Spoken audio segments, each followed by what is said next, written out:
В селе Абагам Гинского района с 2020 года идет строительство нового школы-сада на 225 мест по инвестиционной программе республики.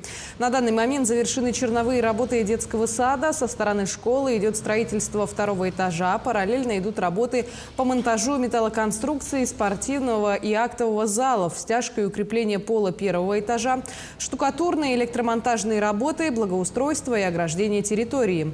По мере необходимости силами населения проводятся субботники в помощь строителям. По плану строители намерены до наступления холодов завершить короб здания, а к сентябрю 2023 года полностью сдать объект.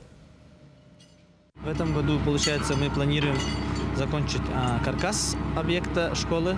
Детсад уже полностью на черновом отметке уже готов. На черновой отделке уже готов. Осталось только чистовая объекта. Школу мы планируем закончить до конца октября каркас, полностью штукатурку, электрику. Также планируем закончить благоустройство, ограждение территории.